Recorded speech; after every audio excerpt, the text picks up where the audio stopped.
Good day to everyone watching my video and welcome back again to my YouTube channel. आज का हमारा video एक बहुत ही कॉमन टॉपिक पे कनेक्टेड है and this is for first year BCom subject economic environment और हमारा टॉपिक है फीचर्स ऑफ इंडियन इकोनॉमी यानी भारतीय अर्थव्यवस्था की विशेषताएं. So let's start with the video. अगर हम आज हमारी अर्थव्यवस्था की बात करें तो सबसे पहले दिमाग में कुछ पॉइंट्स आते हैं जैसे पॉपुलेशन, लो इनकम, एग्रीकल्चर. इन्हीं से हम अपने फीचर्स को आज एग्जैगरेट करेंगे और डिस्कस करेंगे.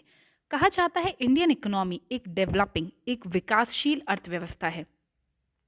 तीन तरह की अर्थव्यवस्था मानी जाती है: डेवलप्ड, विकसित, डेवलपिंग, विकासशील, और तीसरी होती है अंडर डेवलप, जिसमें अभी डेवलपमेंट के पॉइंट ऑफ व्यू से बहुत चेंजेस होते हैं. इंडिया को डेवलपिंग माना जाता है, मतलब वो धीरे धीरे विकसित की ओर बढ़ती जा रही है. और साथ में इसमें मिक्स्ड इकोनॉमी का फीचर भी आता है. मिक्स्ड इकोनॉमी जिसे हम कहते हैं मिश्रित अर्थव्यवस्था, मतलब यहाँ पे गवर्नमेंट सेक्टर भी है जो कि बिजनेसेस में इन्वॉल्व होती है और साथ में यहाँ पे प्राइवेट सेक्टर भी उतना ही इम्पॉर्टेंट माना जाता है. इंडिया के बारे में अगर हम बोलें तो इकोनॉमिक पॉइंट ऑफ व्यू से इंडिया डेवलपिंग फेज में बहुत टाइम से चल रही है. लेकिन कहा जाता है कि इंडिया में जो मेजर चेंजेस आए थे वो आए थे ईयर 1991 में. 1991 वो साल है जब एलपीजी हमारे इंडिया में फॉर्मुलेट हुई थी. एलपीजी का मतलब लिबरलाइजेशन, जैसे हम हिंदी में कहते थे उदारीकरण, प्राइवेटाइजेशन, निजीकरण, ग्लोबलाइजेशन, विश्वीकरण. तो ये तीन जो पॉलिसीज 1991 में इम्प्लीमेंट हुई थी उसके बाद इंडियन इकोनॉमी में बहुत सारे चेंजेस देखे गए थे.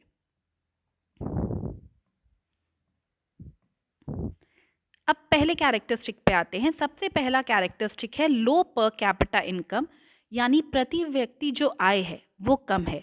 अभी पर कैपिटा इनकम कैलकुलेट कैसे होता है? पर कैपिटा इनकम को हम शॉर्ट में बोलते हैं पीसीआई, और ये कैलकुलेट होता है national income upon total population of a country.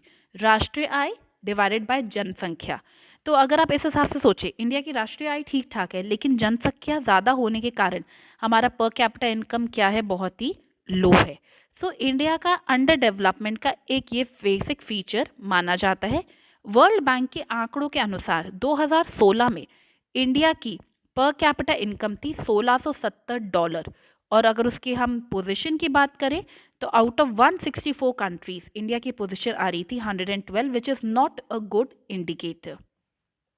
The second feature which everybody knows, excessive dependence on agriculture, मतलब एग्रीकल्चर, कृषि और उससे जुड़े हुए क्षेत्रों पे हमारी वर्किंग पॉपुलेशन का अत्यधिक निर्भरता होना.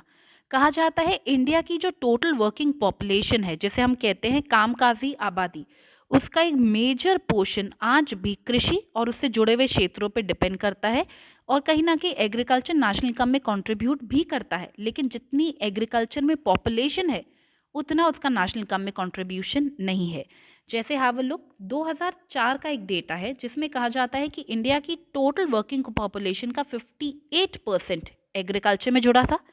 58% मतलब आधे से भी ज़्यादा. लेकिन उसके बावजूद वो नेशनल इनकम में कितना कंट्रीब्यूट कर रही थी? 21, मतलब 1/4 से भी कम. 2016 में यूनाइटेड नेशन की ऑर्गेनाइजेशन फूड एंड एग्रीकल्चर के अनुसार ये परसेंटेज 58 से कितना हो गया? 59, मतलब बड़ा कम नहीं हुआ. वर्किंग पॉपुलेशन इस पे डिपेंडेंसी के नाम पे और बढ़ती जा रही है. Third characteristic of course high population. India की पॉपुलेशन की अगर हम बात करें तो 1951 मतलब आफ्टर इंडिपेंडेंस इंडिया की पॉपुलेशन का जो ग्रोथ रेट है, जो वृद्धि दर है, वो बहुत बढ़ गया है. इसके दो कारण माने जाते हैं. सबसे पहला कारण हम मानते हैं हाई बर्थ रेट, मतलब जो यहाँ पे हमारे यहाँ पे जन्म संख्या का जो दर है वो बढ़ता जा रहा है, और साइड बाय साइड टेक्नोलॉजी और एडवांसमेंट के कारण जो डेथ रेट है वो क्या होता जा रहा है? कम होता जा रहा है. हालांकि डेथ रेट कम होना अच्छी बात है, बट उसी हिसाब से डेथ रेट का कम होना और बर्थ रेट का बढ़ना दोनों ही पॉपुलेशन को बढ़ाने में बहुत ही इंपॉर्टेंट रोल प्ले कर रहे हैं. अब आप एक टेबल देख सकते हैं जिसमें हमने 1901 से लेके 2011 तक के जो सेंसस कैलकुलेशन है वो दिखाए हैं, जो ये दिखा रहे हैं कि हर 10 साल के अंदर जब सेंसस कैलकुलेशन होती है तो इंडिया की पॉपुलेशन का परसेंटेज ग्रोथ कितना है. 2011 में हमारी इंडिया की पॉपुलेशन थी 121 करोड़ अंदाजन, जो कि 1.6 एनुअल ग्रोथ रेट परसेंटेज था। अब नेक्स्ट कैलकुलेशन हमारी आएगी 2021 में। तो धीरे धीरे जैसे 0.6 था 1911 में, फिर 0% कुछ खास नहीं बढ़ा, फिर 1.0, 1.3 और धीरे धीरे करके 71, 81, 91 में तो 2.2% के हिसाब से पॉपुलेशन में इंक्रीमेंट देखा गया। The next characteristic is existence of chronic unemployment and underemployment. Chronic unemployment, अगर हम बोले तो chronic का कोई प्रॉपर हिंदी वर्ड नहीं है। Chronic unemployment का मतलब क्या होता है? Chronic को कहा जाता है कि लंबे समय तक चलने वाली बेरोजगारी। तो इंडिया में पॉपुलेशन ज़्यादा होने के कारण हमारे पास सेकेंडरी और टर्शरी, जिसे हम कहते हैं द्वितीय और तृतीय क्षेत्र, यहाँ पे क्रॉनिक अनएम्प्लॉयमेंट बहुत देखा जाता है। और दूसरा होता है अंडर एम्प्लॉयमेंट, अल बेरोजगार। अंडर एम्प्लॉयमेंट का मतलब है कि आपकी क्वालिफिकेशन के हिसाब से जिस काम को आपको करना चाहिए आपको वो नहीं मिल के आप कुछ और काम कर रहे हो, या अगर आपको 8 घंटे काम मिलना चाहिए तो आपको खाली 4 घंटे काम मिल रहा है, तो उसे कहते हैं हम अंडर एम्प्लॉयमेंट। तो इंडिया में आपको क्रॉनिक अनएम्प्लॉयमेंट भी दिखता है, लंबे समय तक बेरोजगारी दिखती है, अंडर एम्प्लॉयमेंट साइमल्टेनियसली दिखता है। इसके अलावा हम बात करें तो इंडिया में स्ट्रक्चरल अनएम्प्लॉयमेंट भी बहुत फेमस है, जो कि डेवलपिंग कंट्रीज में दिखता है। अब स्ट्रक्चरल अनएम्प्लॉयमेंट क्या होता है? स्ट्रक्चरल अनएम्प्लॉयमेंट का मतलब है कि तकनीकी बदलाव के कारण अगर टेक्नोलॉजी चेंज होती है तो इंडिया के स्ट्रक्चरल पैटर्न में चेंज आ रहा है, उसके कारण भी बेरोजगारी बढ़ती है। ये इंडिया में बहुत देखा जाता है, जबकि डेवलप्ड कंट्रीज में हमें साइक्लिक अनएम्प्लॉयमेंट दिखता है। अब साइक्लिक या चक्रीय अनएम्प्लॉयमेंट क्या होता है? जब बिजनेसेस में अप डाउन आते हैं, कभी बूम पीरियड आ रहा है, कभी डिप्रेशन मंदी का दौर आ रहा है, तो उसके कारण जो अप एंड डाउन बिजनेस में होते हैं वो साइक्लिक होते हैं। लेकिन ऐसे अनएम्प्लॉयमेंट आपको जनरली विकसित देशों में दिखते हैं, और इंडिया में अनएम्प्लॉयमेंट स्ट्रक्चरल है और वो क्रॉनिक से भी कनेक्ट होते हुए दिखता है। इसके अलावा इंडिया में एक और अनएम्प्लॉयमेंट बहुत फेमस है और वो है एजुकेटेड अनएम्प्लॉयमेंट और डिस्गाइज्ड अनएम्प्लॉयमेंट। ये दोनों भी मैंने इसी आगे की इसकी कंटिन्यूशन में डिस्कस किए हैं। इंडिया में आप देखोगे तो कैपिटल की कमी है, मतलब जो पूंजी हमें चाहिए उतनी हमें नहीं मिल पाती। हमारे यहाँ पे इंडस्ट्रीज़ के पास पूंजी नहीं है ताकि वो एक्सपांशन कर सके, और जो यहाँ पे जनसंख्या है जितनी एक्स्ट्रा है उसे यूज़ कर सके। इसलिए इंडिया में एक अनएम्प्लॉयमेंट बहुत फेमस है, वो है डिस्गाइज्ड अनएम्प्लॉयमेंट। डिस्गाइज्ड एक मुखौटे को कहते हैं, और वो हमारे यहाँ पे एग्रीकल्चर सेक्टर में दिखता है, जहाँ पे जितनी लेबर चाहिए उससे ज़्यादा लोग कृषि क्षेत्र में अपने रोज़गार पे डिपेंडेंसी दिखते हैं। क्यों? क्योंकि उनके पास रूरल एरियाज़ में, ग्रामीण क्षेत्रों में कोई और वैकल्पिक व्यवसाय नहीं है। तो सबसे ज़्यादा अगर आप देखेंगे तो ग्रामीण क्षेत्रों में आपको डिस्गाइज अनएम्प्लॉयमेंट दिखता है। And at the same time अगर हम शहरी क्षेत्रों की बात करें तो यहाँ पे एजुकेटेड अनएम्प्लॉयमेंट दिखता है, मतलब पढ़े लिखे बेरोजगार, पढ़ाई कर ली, डिग्री ले ली, लेकिन नौकरी के अवसर नहीं है, तो वो बेरोजगार एजुकेटेड अनएम्प्लॉयड में काउंट अप होते हैं। Now comes the next fifth characteristic, poor rate of capital formation, यानी पूंजी निर्माण की खराब दर। कैपिटल फॉर्मेशन मतलब पैसे की बात कर रहे हैं, तो यहाँ पे हम ये कहना चाह रहे हैं कि जो हमारे पास कैपिटल अवेलेबल है पर पर्सन, और जो कैपिटल धीरे धीरे करके पर ईयर पर मंथ बढ़ना चाहिए, उसका परसेंटेज क्या है? बहुत ही कम है। हालांकि क्रूड, स्टील और एनर्जी ये ऐसे इंपॉर्टेंट इंडिकेटर्स हैं जहाँ पे अंडर डेवलप कंट्री होने के बावजूद हम थोड़ा सा कैपिटल देखते हैं, but up to the mark नहीं दिखता।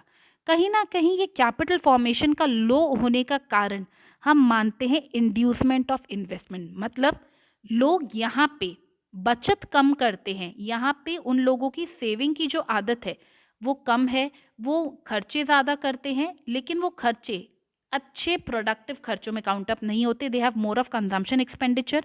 जब तक लोग सेव नहीं करेंगे, उनकी कैपेसिटी टू सेव इंक्रीज नहीं होगी, तब तक उनकी सेविंग बैंकों में जाके दूसरों के लिए लोन और इन्वेस्टमेंट को क्रिएट नहीं करेगी। Now the next characteristic, inequality of distribution of wealth या इनकम, या धन के वितरण में असमानता। कहा जाता है इंडियन अन इकोनॉमी में there is maldistribution of wealth, कि एक जो इंडिया का मेजर पोर्शन है एसेट्स का, वो आज भी रूरल एरिया में, जैसे हम एग्रीकल्चर एरिया की बात करें, वो आज भी ग्रामीण क्षेत्रों में है। इंडस्ट्रियल लेवल पे अगर हम बात करें तो एसेट्स कुछ बड़े बड़े बिजनेस हाउसेस के पास है, जैसे टाटा, अंबानी, बिरला, मतलब कुछ नाम हमारी, चंद नाम हमारी उंगलियों पे गिनते हुए आ जाते हैं। ये बहुत बड़े पावरफुल बिजनेस हाउसेस हैं, लेकिन maximum national income, maximum assets, maximum संपत्ति इन कुछ लोगों के पास है। जो ये क्या कह रहा है कि देश का कुछ प्रतिशत, केवल कुछ प्रतिशत हमारी राष्ट्रीय आय का बहुत बड़ा परसेंटेज लेता है, और हमारी देश की मैक्सिमम जनसंख्या राष्ट्रीय आय में बहुत कम कंट्रीब्यूट करती है। Overall unequal distribution of income and wealth. Next character, low level of technology, मतलब अगर हम तकनीकी लेवल पे बात करें तो हमारा स्तर क्या है, बहुत ही निम्न है। इंडिया टेक्नोलॉजी के पॉइंट ऑफ व्यू से आज डेवलपिंग नहीं, अंडर डेवलप्ड कंट्री मानी जाती है। हमारी इकोनॉमी टेक्नोलॉजिकली पिछड़ी मानी जाती है। हम लोग पुराने अप्रचलित तकनीकों को यूज़ करते हैं, जिनके कारण कहीं ना कहीं हमें वो एक तरह से उतना अच्छा क्वालिटी ऑफ प्रोडक्ट नहीं दे पाते, महंगे भी पड़ते हैं क्योंकि कॉस्टिंग ज़्यादा होती है। सो इंडिया में एग्रीकल्चर, कृषि और औद्योगिक इंडस्ट्रियल सेक्टर्स की अगर बात की जाए तो दोनों ही जगह टेक्नोलॉजी के मानने में हम लोग पिछड़े हुए कहलाते हैं। अब सोफिस्टिकेटेड मॉडर्न टेक्नोलॉजी जो होती है, जैसे हम कहते हैं मॉडर्न टेक्नोलॉजी जो बहुत ही तकनीकी आधुनिक होती है, वो प्रोडक्टिव यूनिट्स में कहीं ना कहीं यूज़ होती है इंडिया में, लेकिन एक्सपेंसिव होने के कारण वो ज़्यादा बड़े उद्योगों में ही दिखती है। तो हमारे लिए मॉडर्न टेक्नोलॉजी को अडॉप्ट करना और भी मुश्किल हो जाता है क्योंकि वो महंगी है। और साइड बाय साइड अगर आप ये सोचें तो इंडिया में अगर ये टेक्नोलॉजी आ भी जाए तो अनट्रेन्ड, इलिटरेट और अनस्किल्ड लेबर होने के कारण हम इस टेक्नोलॉजी को अच्छी तरह अडॉप्ट नहीं कर पाते। So because of poor technology, lower skills, productivity, उत्पादकता, उत्पादन नहीं, प्रोडक्टिविटी की बात हो रही है, प्रोडक्टिविटी इंडिया में एग्रीकल्चर और इंडस्ट्रियल सेक्टर की बहुत लो है, और इसके कारण इनएफिशिएंट और इनसफिशिएंट प्रोडक्शन हो रहा है, जिसके कारण इंडिया में पॉवर्टी का परसेंटेज बढ़ता जा रहा है। The next characteristic is underutilisation of natural resources, प्राकृतिक संसाधन, जिसमें सबसे इंपॉर्टेंट हमारे पास क्या है, लैंड। ये जो नेचुरल रिसोर्स हमारे पास है, इसे हम ढंग से उपयोग नहीं कर पा रहे, कम उपयोग में ले रहे हैं। इंडिया में नेचुरल रिसोर्स के हिसाब से एक रिच कंट्री माना जाता था। हमारे पास लैंड, वाटर, मिनरल्स, जैसे राजस्थान का एरिया खनन के लिए बहुत फेमस है, फॉरेस्ट एरिया, पावर रिसोर्सेज बहुत अच्छी मात्रा में अवेलेबल हैं, लेकिन इनको ढंग से प्रयोग में नहीं ला पा रहे। क्यों? तकनीक या टेक्नोलॉजी की प्रॉब्लम है, पैसा, शॉर्टेज ऑफ पूंजी, और इसके अलावा हमारे पास ऐसी मार्केट नहीं है जहाँ पे इन रिसोर्सेज को ढंग से यूज़ किया जा सके। कहा जाता है एक अच्छी मात्रा में मिनरल्स और फॉरेस्ट रिसोर्सेज इंडिया में हैं जो आज भी एक्सप्लोर नहीं हो पाए, जिनको आज भी हम लोग काफ़ी हद तक उपयोग में नहीं ला पाए हैं। The next characteristic is infrastructure. Infrastructure जैसे हम कहते हैं ढांचा, बुनियाद, तो इंडिया में इंफ्रास्ट्रक्चर आज भी सफिशिएंट क्वालिटी और क्वांटिटी में हमारे पास नहीं है। अब इंफ्रास्ट्रक्चर दो तरह के होते हैं। अगर आप सोशल लेवल पे बात करें तो सोसाइटी के हिसाब से, इकोनॉमिक पॉइंट ऑफ व्यू से बात करें, जैसे हमने यहाँ पे इकोनॉमिक पॉइंट ऑफ व्यू से इकोनॉमिक इंफ्रास्ट्रक्चर पे फोकस किया है, तो आर्थिक दृष्टिकोण से हमारे यहाँ पे transport, communication, electricity, banking sector, ये सब उतने डेवलप नहीं है। और अगर सोशल पॉइंट ऑफ व्यू से और सामाजिक तौर पे बात करें तो हेल्थ इंस्टीट्यूशन और educational institution, what I am trying to say is कि इंफ्रास्ट्रक्चर दो तरह के होते हैं। एक होता है सोशल, सोशल सामाजिक में आपके आते हैं हेल्थ, एजुकेशन, मतलब इंसान समाज से जुड़ी हुई चीज़ें। एक होता है इकोनॉमिक, आर्थिक, आर्थिक में आते हैं पैसों से जुड़े हुआ इंफ्रास्ट्रक्चर, जैसे आपकी बिजली हो गया, बैंक हो गया, टेलीफोन, कम्युनिकेशन। तो ये दोनों ही तरह के इंफ्रास्ट्रक्चर अभी भी पर्याप्त मात्रा में विकसित नहीं है और एक बहुत ही गंभीर समस्या कही जाती है। The two most vital sectors, India के दो वाइटल सेक्टर क्या है, कृषि और उद्योग, ये अभी भी एब्सेंस ऑफ प्रॉपर इंफ्रास्ट्रक्चर के कारण वहाँ तक नहीं पहुँच पाए हैं जहाँ तक इन्हें पहुँचना चाहिए। तो डेवलपमेंट अलग अलग क्षेत्रों का एक कंट्री में तभी अच्छी तरह हो पाता है जब इंफ्रास्ट्रक्चर प्रॉपर हो, और इसी के कारण क्योंकि हमारे यहाँ पे बहुत इंफ्रास्ट्रक्चर की क्वालिटी लेवल को देखें तो कम है, so underutilisation of major resources India में देखा जाता है। Lastly the last one, low level of living, low standard of living, जैसे हिंदी में हम कहते हैं जीने का निम्न स्तर। अगर हम स्टैंडर्ड ऑफ लिविंग की बात करें तो Indian people are considered to be very low. Indian standard of living is not good. Nearly 25 to 40% of the population suffers from malnutrition. Malnutrition, कुपोषण जिसे हम कहते हैं। हमारे इंडिया में एवरेज डाइट इनटेक बहुत कम है। जो यहाँ पे मैंने डेटा में लिखा है, it's only 49 grams per day in comparison to that of more than double the level of developed country. मतलब double in the sense 100 gram per day से ज़्यादा भी डेवलप्ड कंट्रीज में जाता है, लेकिन हमारे यहाँ पे प्रोटीन इनटेक बहुत कम है। मोर ओवर अगर हम कहें तो इंडियन डाइट में कैलोरी इनटेक भी बहुत कम है। जैसे एक बेसिक स्टैंडर्ड रखा जाता है कि आपका प्रेजेंट कैलोरी रेट कितना होना चाहिए, जो इंडिया में कहा जाता है कि 2100 होना चाहिए। लेकिन हमारे यहाँ पे मैक्सिमम तो दूर, हम लोग खाली 2100 मेंटेन कर ले अर्बन एरियाज में, वो ही बहुत बड़ी बात हो जाती है। सो इंडिया की अगर हम बात करें तो हमारे यहाँ का कैलोरी इनटेक बहुत कम है। अर्बन एरियाज में 2100 है, और अगर हम रूरल एरियाज की बात करें, वो मैंने यहाँ पे स्किप कर दिया, अगर हम ग्रामीण क्षेत्रों की बात करें तो ग्रामीण क्षेत्रों में वो कैलोरी लेवल है 2400। 2400 है ग्रामीण क्षेत्रों में और 2100 है अर्बन में, क्योंकि ग्रामीण क्षेत्रों में ज़्यादा मैन पावर यूज़ होती है। तो ये जो बेसिक कैलोरी लेवल है, हम इसको मेंटेन कर लें, यही हमारे लिए बहुत बड़ा चैलेंज होता है। तो इसको क्रॉस करने जितने लेवल पे इंडिया अभी आया ही नहीं है। सो ये है कुछ बेसिक फीचर्स जिन्हें हमने डिस्कस किया। इसके अलावा आपको जो मन में आए आप और लिख सकते हैं। जैसे if I talk about India के बारे में, आप बोल सकते हैं कि इंडिया में मार्केट इकोनॉमी है, प्लान्ड इकोनॉमी है। सो देर आर मेनी फीचर्स, आपके ऊपर है, आप जितने बना सकते हैं। That's all for today's video. Thank you so much for watching.